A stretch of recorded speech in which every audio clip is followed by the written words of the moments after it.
BNP এবং এর বিভিন্ন অঙ্গ সংগঠন একযোগে আমরা একটি প্রতিবাদ মিছিল করেছি। প্রতিবাদ মিছিলের উদ্দেশ্য হচ্ছে যেটি ডাক্তার রফিক বলেছে যে উকি দিচ্ছে ফ্যাসিবাদ। আমি বলবো যে পচা পানির পানার মধ্যে দিয়ে তারা উকি দেওয়ার চেষ্টা করছে।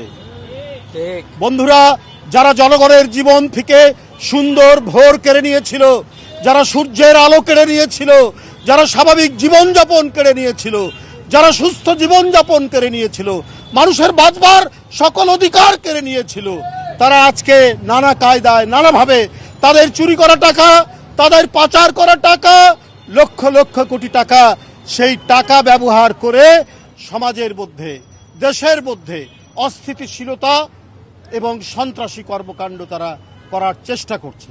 বন্ধুরা আমার, বহুদিন পর জনগণের শুভেচ্ছায়, জনগণের ম্যান্ডেটে একটি অবাধ সুষ্ঠু নির্বাচন, যে নির্বাচন শেখ হাসিনা কেড়ে নিয়েছিল, কেড়ে নিয়ে তার ভয়ঙ্কর দুঃশাসন এবং রক্ত পিপাসু সরকার গঠন করেছিল, তার বিরুদ্ধে জনগণের স্বতঃস্ফূর্ত ম্যান্ডেটের মধ্যে দিয়ে জনাব তারেক রহমানের সরকার, গণতান্ত্রিক সরকার, সেই সরকারের বিরুদ্ধে ষড়যন্ত্র চক্রান্তের তারা বেড়াজাল বোনার চেষ্টা করছে।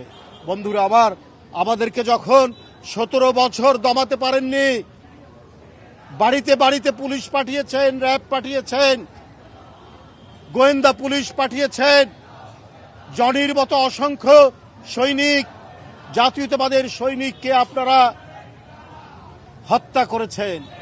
ইলিয়াস আলী, চৌধুরী আলম, সাইফুল ইসলাম, হিরু সহ অসংখ্য নেতৃবৃন্দকে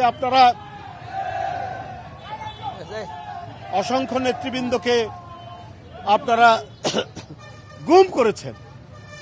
আবার গুমের রাজত্ব ফিরে আসবে, জনগণ সেটা সমর্থন দেবে না। আবার ক্রস ফায়ার ফিরে আসবে, জনগণ সেটাকে সমর্থন দেবে না। আজকে 4 মাস তারেক রহমানের সরকার, বিএনপির সরকার, বিএনপির নেতৃত্বাধীন জোট সরকারের সরকার, বলুন কোন গুমের ঘটনা ঘটেছে? কোন ক্রস ফায়ার হয়েছে? কোন মিথ্যা মামলায় কেউ বন্দী হয়েছে? শুধুমাত্র দুষ্কৃতিকারী সমাজ অপরাধীরা ছাড়া। বন্ধুরা আমার, আজকে দেশ যেভাবে অগ্রগতির দিকে ধাবিত হচ্ছে, এই অগ্রগতি, সমৃদ্ধি, শান্তি, গণতন্ত্র, বহুদলীয় গণতন্ত্র, মানুষের মত প্রকাশের স্বাধীনতা, এটাকে আবার বন্ধ করার চক্রান্ত তারা করছে তাদের উত্থানের মধ্যে দিয়ে। ওইটা আর সম্ভব নয়। জনগণ ঐক্যবদ্ধ, গণতান্ত্রিক শক্তি ঐক্যবদ্ধ। তাই বন্ধুরা আমার, আজকে শুধু নয়, প্রতিদিন আমাদের সজাগ থাকতে হবে। ওরা নানা ধরনের উস্কানিমূলক কাজ করবে, শুধু তারা নয়, তাদের পক্ষের অনেক মহল কিন্তু আজকে এমন কথাবার্তা বলছেন যেটা দেশ বিরোধী, সার্বভৌমত্ব বিরোধী। আমরা বিভিন্ন জায়গায় এত সাহস পেলেন কি করে? একটা মুক্তিযুদ্ধে 30 লক্ষ জীবন, 2 লক্ষ মা বোন নির্যাতিত হলেন, সেই জাতিকে আপনারা গোলাম বানাবেন না, দিল্লির কৃতদাস বানাবেন না। এইটা হবে না, এদেশের জনগণ হতে দেবে না।